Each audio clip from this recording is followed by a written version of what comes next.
Alright, so for this video, I'm gonna give my little hot take about My Hero Academia. Now, I've watched all of the anime, I'm caught up. I am a fan of My Hero Academia. I like My Hero Academia.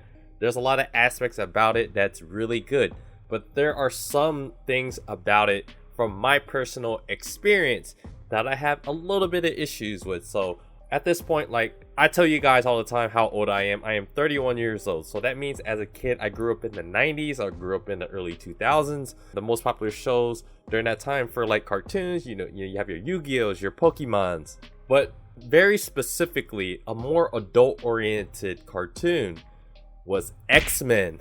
So My Hero Academia reminds me so much of X-Men. If you look at quirks in My Hero Academia, they are literally mutants. It's like a one-for-one trade-off, and it's like almost the same exact thing. What is the big thing about mutants and the X gene in X-Men? It's all about prejudice. And if you look at My Hero Academia, and one issue that I have with the manga, a lot of the same kind of stories that, it's not just My Hero, it's just many other animes, many other shows. It's always prejudice. There's racism, there's all these kind of social elements to it. A lot of the same kind of tropes just end up popping up time and time again.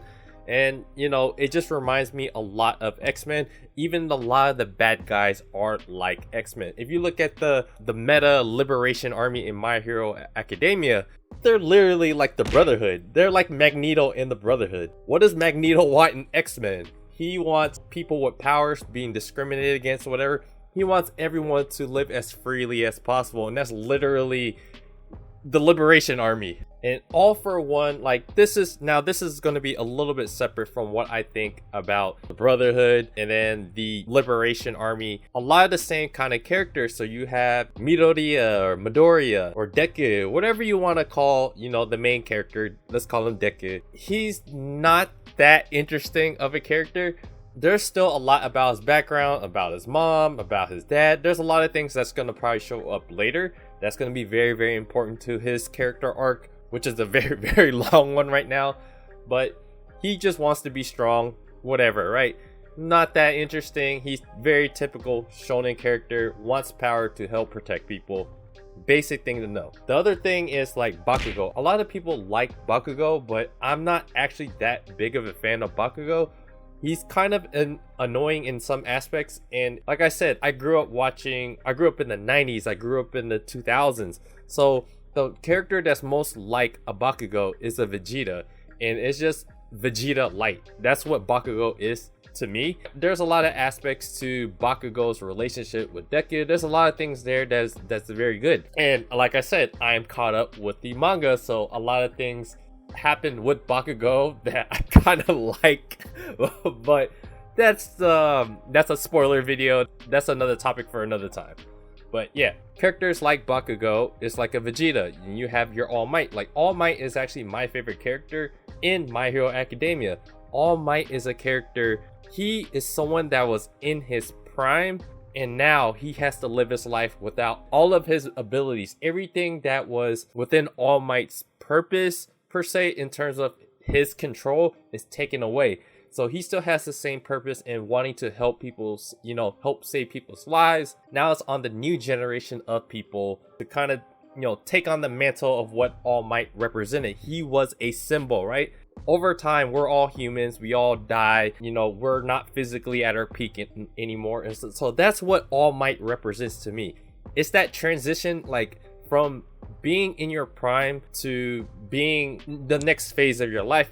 It's like basketball players, right? Over time, you lose your physical capabilities and you have to retire. If your whole connection to yourself as a person and everything is wrapped around your ability to play basketball, you're going to be depressed after you retire. And so that is kind of my long-winded answer for why I love All Might as a character.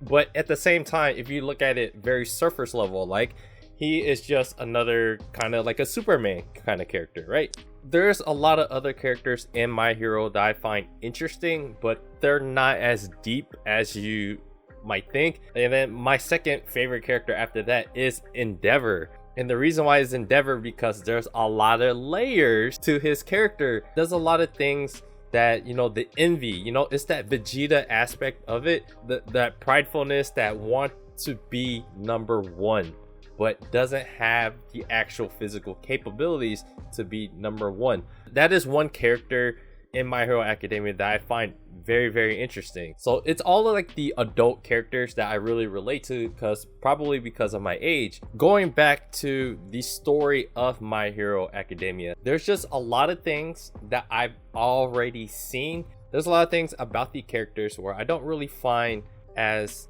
interesting anymore.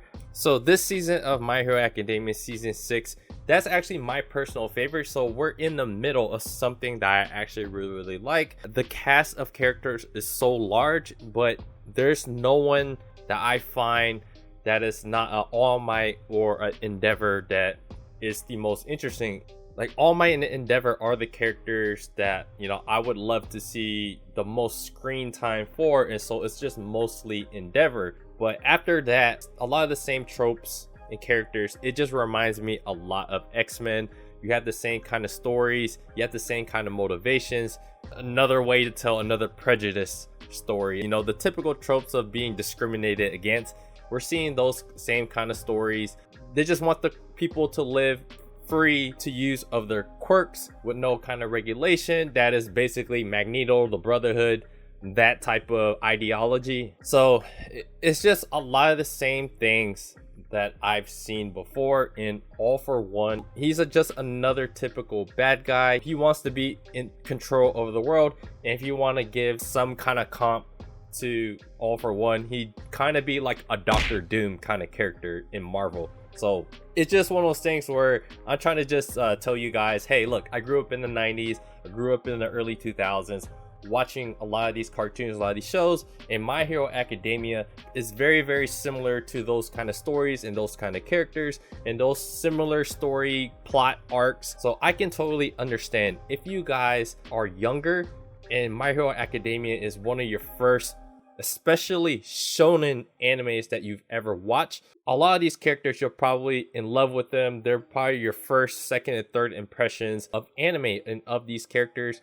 that you're probably seeing these kind of stories for the first time. But for me, as a little bit older adult, I've seen the same thing before. A lot of these characters are very similar to characters I've seen before. And, you know, when you have if you have a bigger, broad, you know, list of kind of characters in your head of what you've experienced in multiple stories, multiple animes, multiple cartoons, TV shows, you start to kind of compare these characters, and I just see characters like a Vegeta, just better versions of, say, like an Endeavor or a Bakugo or something like that.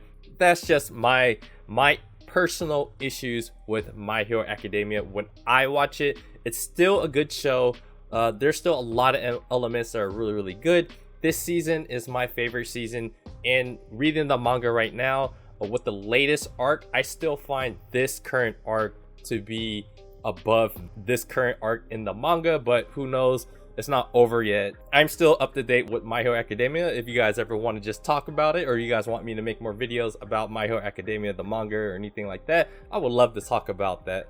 So I just like sticking to the characters, the stories, the presentation, you know, the results of these animes. So yeah, that is my take on My Hero Academia. So let's run this down one more time. My Hero Academia is a good anime. There's a lot of good things about it, but it's very, very similar to X-Men. There's a lot of the same characteristics, the same kind of storylines that I've seen from X-Men. Quirks is basically mutants from X-Men. You know, you have this discrimination thing going on, especially with the latest arc in My Hero. I've seen enough discrimination arcs. It's just like, I'm just kind of personally sick of those kind of story arcs. So that will take me down a rabbit hole. But yeah, Magneto, the Brotherhood, basically the Meta Liberation Army. It's all about fighting for your freedom to use your quirks with no regulations, you know, ultimate freedom. For some reason, the ultimate freedom always ends up being the bad guy, but you know, that's a whole political thing, right? Let me know what you guys think about My Hero Academia. What kind of characters and what kind of stories do you guys think is better than My Hero Academia? Let me know what you guys think of My Hero Academia. I would love to know what you guys like or dislike about it. What do you guys find similar with My Hero against all the other kind of stories and shows and animes that you guys been watching. So yeah, hit the like button, subscribe to the channel if you guys haven't already. Check out my blog at otakusen.com. Check out my other YouTube channel where I talk about anime collection. You guys see all these boxes back here. I collect a lot of anime figures, so I love talking and unboxing and doing that. So yeah, just let me know what you guys think, and I appreciate you guys watching, and I'll see you guys on the next video.